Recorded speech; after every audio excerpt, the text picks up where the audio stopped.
I, 18M, have just been kicked out of my own house and I urgently need somebody's advice. To start with, I have never had a perfect family. My mom and dad were childless for 4 years before they got pregnant with me. I have been told that it was a miracle that my mom got pregnant since they had been trying for a long time and had lost all hope. However, once my mom found out that she was pregnant, both my parents were extremely happy and started to plan for the future.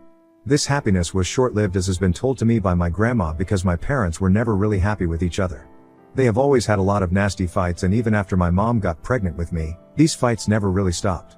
All of their fights were pretty much about the same things every day. Mom hated the fact that dad gambled, and dad hated the fact that mom was drinking the whole day even though she was pregnant with me. To compromise, dad decided to stop gambling on the condition that mom stops drinking as well, which mom initially agreed with, but she never kept her end of the deal. Dad found out that she was secretly hiding alcohol bottles around the house to take a sip here and there. At this point, he felt that she was not only endangering herself by drinking alcohol but also me, hence dad gave her an ultimatum. He threatened that he would leave her if she did not stop, which apparently did not sit well with my mom. My grandma says that because of this, mom got really pissed and started to abuse my dad verbally. She then threw a pair of scissors at my dad, which hit the corner of his eyes and injured him seriously. Later, when he was rushed to the doctors, he was informed that he had a partial corneal laceration which could be treated, but that he was extremely lucky that it did not result in a permanent vision loss. This really scared my mom, and she begged my dad to not press any charges against her. She promised to change, so my dad decided to let it go. When I was finally born, I have been told that both my parents were very happy and tried their best to take care of me. However, the peace between them didn't last long. According to my grandma, my dad one day came home from work to find me crying my eyes out in my nursery while mom was passed out on the sofa, clearly drunk. He was furious and woke her up to confront her about it, but she kept saying that motherhood is hard and that it was just one drink. He would have also called CPS on her had she not calmed him down. I wish he had, because after getting drunk, mom started to cleverly drink only during the morning after dad would leave so that she would not get caught later in the evening. This is why I must have spent a lot of days in hunger, because my health started to deteriorate and I was losing weight really fast. Whenever my grandma would come to visit, she would always find the house in a complete mess. There would be dirty dishes in the sink, the floor would be sticky and filthy, and the entire place would be in disarray. She would find me wearing dirty diapers or dirty clothes, with my hair uncombed.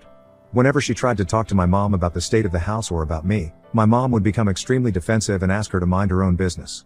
One time when my grandma came to visit us, she realized that my mom was clearly drunk during the day since she was unable to comprehend her words and kept giggling. When grandma confronted her about it, my mom started to get angry and insisted that it wasn't a big deal. That's when my grandma decided enough was enough. She stayed with me the entire day so she could take care of me, and later when my dad was back from work, she demanded that she take care of me for a few months so he could admit my mom to a rehabilitation center. My mom tried to fight back, but my dad immediately agreed with my grandma since he too must have realized that his wife needed help. While my mother was admitted, I went to live with my grandma for a few months. Those months I spent with her were the best time in my entire life. She bathed me, read stories to me every night, cooked me healthy meals, and took me out to the park to play. I didn't even know these were things that parents were supposed to do with their children. She didn't shout at me like my mother would if I wanted to play with her. She didn't slap me if I ever broke my plate by mistake. Living with my grandma made me feel safe. My grandma slowly became more of a mother to me and has since taken care of me more than anyone ever has. I am so grateful that she is my grandma, because I don't know how else I could have survived all those years. My dad would visit me all the time since he missed me a lot. He would tell me how much my mom missed me and that she could not wait to get well so she could hold me again. Honestly, I kind of dreaded going back to my parents' place. I wish that I could just stay with my grandma forever. However, in a few months when my mother finally got sober and got her AA sobriety chip, the first thing she did was drive to my grandma's place and visit me. It was surreal seeing my mother after all these months, and I felt like meeting a stranger. My mother did look much better, and after she and grandma had a talk, I was informed that I would be moving back to my parents' place later this weekend. No matter how much I cried or protested, my mom told me that she was my parent and I had no choice but to live with her. It felt painful to come back to my parents' place, which had so many bad memories. I guess the move must have mentally and emotionally affected me a lot, because I started to eat a lot less and I would puke a lot. At the mere age of 5, I was diagnosed with ED. My parents did everything they possibly could to help me. They even took me for family therapy so that we could all heal from our past and move on. Slowly but surely, I started to feel better as I settled down. My parents were no longer fighting and my mother was no longer drinking. She tried to be a more present parent, which made me start to trust her. Dad even cut down on his working hours so he could spend more time with us. However, things took a turn for the worse one afternoon when my dad and I came home from school and caught my mother cheating on him. She had the audacity to bring her affair partner into our house, and we walked in on them doing the dirty deed. I was absolutely traumatized and my dad was speechless for a few minutes. His whole face was red in embarrassment as my mom and her affair partner rushed to cover themselves up. He told me to go upstairs while he confronted my mother, and her affair partner ran out of the house in terror. I could hear my parents yelling at each other loudly. My mother, being the narcissist she is, blamed him for why she had been cheating, saying she felt too pressured to be perfect and this other guy made her feel like a normal person. She told my dad how she felt like no matter what she did he was always disappointed with her because of her past mistakes. My dad yelled back that she was a coward and that he was done with her. He demanded that she move out immediately. This is when my mom started to beg him that he should not be this cruel and that he cannot do that to the mother of his son. She told him that the other guy meant nothing and that they needed to fix the marriage for the sake of me. That night my grandma came to pick me up as my parents continued to yell at each other. She did say a word or two to say to my mother but mostly stayed out of it. For the next 2 weeks, I stayed with my grandma while my mom and dad sorted things out at home. My mother would call me every day and pretend as if she was very concerned about me when I knew by now that she didn't care about anyone else except for herself. I don't know if it was because my dad really genuinely loved my mom or because he was too used to their dysfunctional relationship, but in the end, he decided to stay with her on the condition that they start going for marriage counseling. However, despite my father's decision, I never saw my mother the same way ever again after catching her with the other man. I felt like I had lost all respect for her. As if things couldn't get any worse for us as a family, just 3 months after this incident, my dad was diagnosed with stomach cancer. He had severe stomach cramps one day which made him collapse at work. Later, when he was taken to the hospital, it was discovered that his health was quickly deteriorating and he needed to start treatment immediately. This started long days of chemotherapy and bed rest since my dad had to take time away from work to try to fight against the cancer. He had some money saved up and even my grandmother was willing to help. My mom, on the other hand, was not happy with this. She would constantly complain about how draining and expensive these treatments and doctor visits were. Dad encouraged her to find a part-time job at least and would promise her about how he would go right back to his job and support her like he has always done once he recovers. Eventually, Mom didn't have a lot of choice so she started working as a server at a local restaurant. Her shifts were long and she would pretty much stay out until late at night. While my grandma would drive my dad to and back from the hospital for his treatment, our neighbor who had a daughter the same age as me, offered to take me to school every day, which was a huge help for us. This is how I became friends with Shirley. She and I have been friends for a long time now since we pretty much grew up together. Shirley's parents knew about my family history as did a lot of neighbors since my parents were not particularly subtle with their yelling matches, so when Shirley and I became close, they started inviting me to have lunch/dinner with them as well. My dad saw no issue with this and neither did I, however my mom would always berate me for spending so much time at their place. She would tell me how they only saw me as a charity case and that I was nothing more than a broken toy to them. In hindsight, this might be true, but as they spent more and more time with me, I started to see how they treated me like one of their own. In fact, when Shirley's mom found out that I liked apple pie, she would make sure to always bake one for me during the weekends. Shirley's dad taught me to play basketball and we spent many evenings practicing hoops outside their garage. They sort of became like a second family to me over time, hence it was no surprise to anyone when Shirley and I started to date eventually. Shirley brought everything positive to my life and I am grateful every day that she is still my girlfriend despite all my crazy family history. Unluckily, my mom has never really warmed up to Shirley or her family over all this time, but they have never let her dislike come in their way of treating me with affection and love. A year into fighting cancer, my dad was informed by his doctors that the chemo was not helping him anymore and that he didn't have very long to live. This news was heartbreaking for all of us and I spent many nights crying for him. As a child, I just could not understand why I was going to be losing the only parent who genuinely loved me and struggled to come to terms with my grief. My dad spent his last months with me, Mom, and Grandma as much as he could. One morning, he just didn't wake up anymore no matter how much I called for him and I knew that something was wrong. I ran to tell my mom who called 911 immediately. I can't begin to write the pain I felt when the paramedics declared that he was dead. The only comfort we had was that he had passed away peacefully in his sleep. I did not let them take my dad's body away until I was literally physically restrained by my mom as I kept crying and screaming in grief. It was only when my grandma arrived that I calmed down a bit. I couldn't imagine the grief she must have felt at that moment. The funeral happened without any issues, however the real twist came when Dad's lawyer arrived to read his will.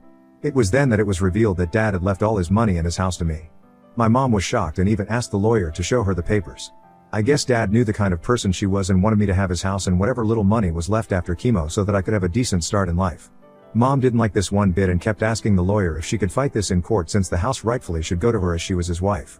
However, since my dad had changed his will long before he went into chemotherapy, it meant that he was sound of mind and well and she didn't have any strong ground to stand on. My mom asked me what I wanted to do with the house and I told her that I wanted to stay in the house. She told me how we could sell the house and move to a much better location, but I had just lost my dad and this house was all I had that reminded me of him, so I obviously refused. It wasn't like she had any choice in this matter, so she continued to live in the house. I did notice that she looked extremely disappointed, but I didn't think much about it at that time. However, not even 2 months later, my mom informed me that she had met someone and that she wanted me to meet him finally. Now imagine my surprise when I walked into the restaurant and she introduced me to none other than Andrew, the very same guy she had been caught sleeping with years ago by Dad and me. I immediately recoiled in disgust and shock as the man extended his hand to greet me. I asked my mom if this was the same guy and she acted all surprised and told me to sit down so she could explain further. I refused to shake the guy's hand or even acknowledge him as I was furious at my mom for even thinking I would ever want to meet him.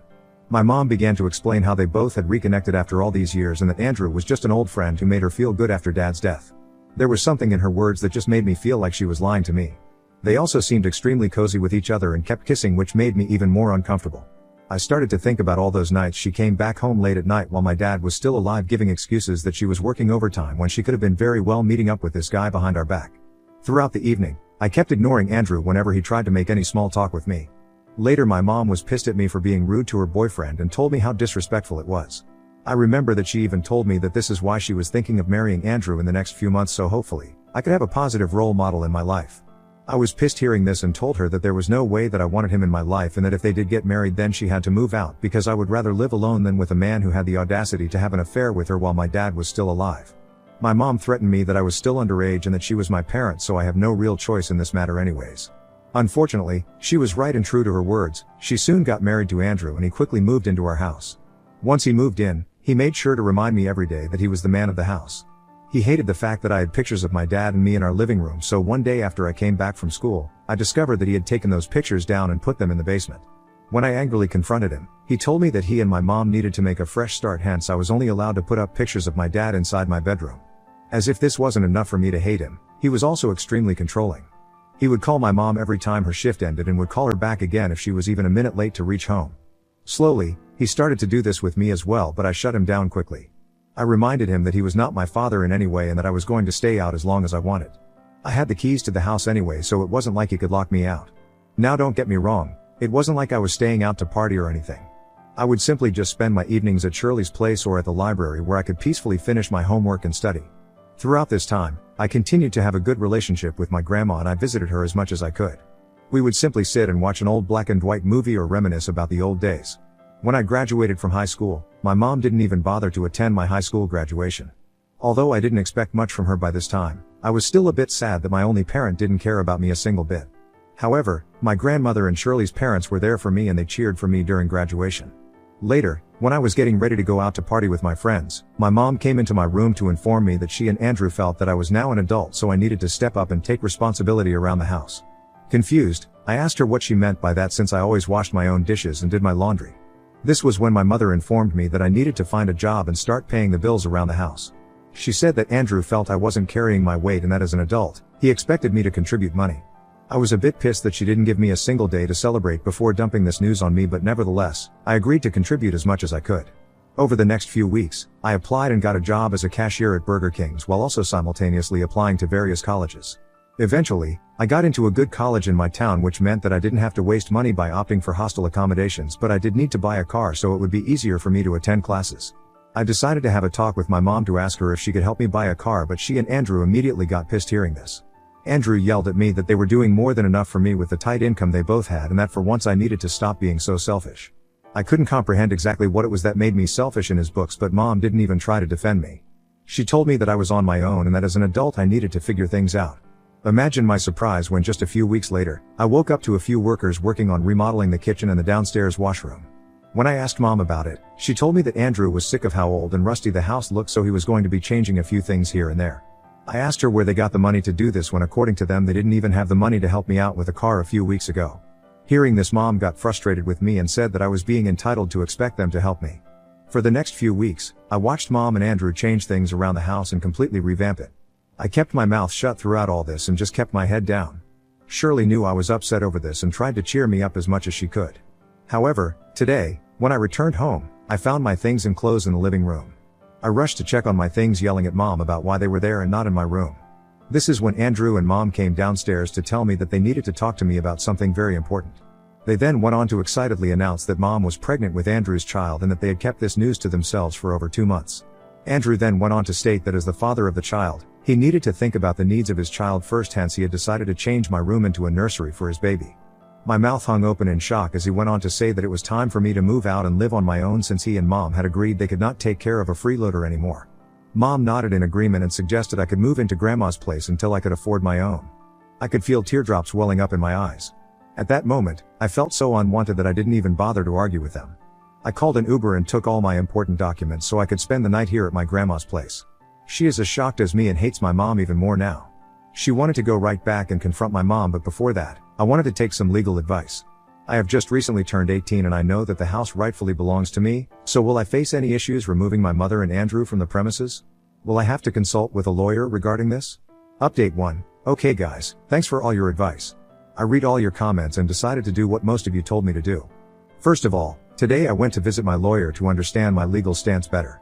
The lawyer informed me that there was no way that Mom and Andrew had any right over the house, as my dad's will was crystal clear, and that I needed to hand them a formal eviction notice which could then be used to sue them if they didn't abide by it.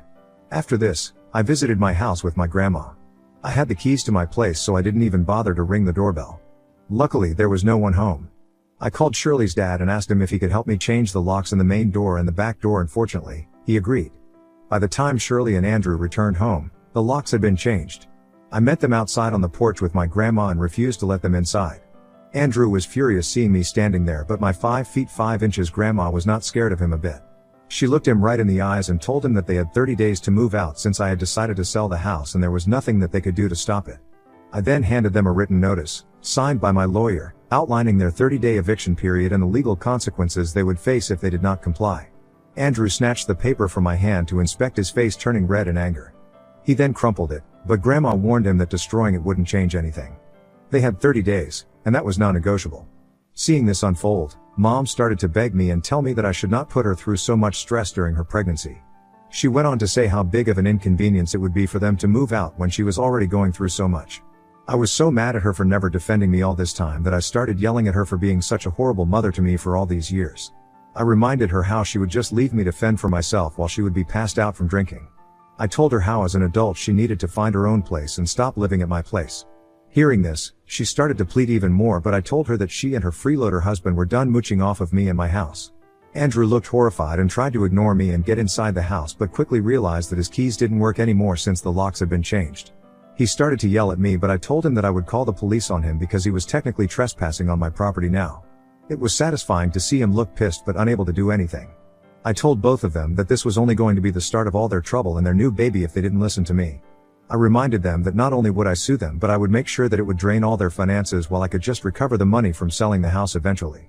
I told them that I had nothing to lose at this point and that me and Grandma were going to be staying with them for the next 30 days to make sure that they were going to be packing and leaving. Andrew and Mom were clearly not expecting this and tried to argue back, but I wasn't having it. I reminded them that I was the owner and they were merely just guests, so if they didn't like what I was saying, they were free to go to a motel and that I would move all their things out to the porch for them to collect the next morning. Their faces turned a mix of anger and desperation, but they knew that I was done with their bullshit. This was my house, my rules, and it was time for them to respect that. Update 2. Wow, I woke up today to find my post on TikTok.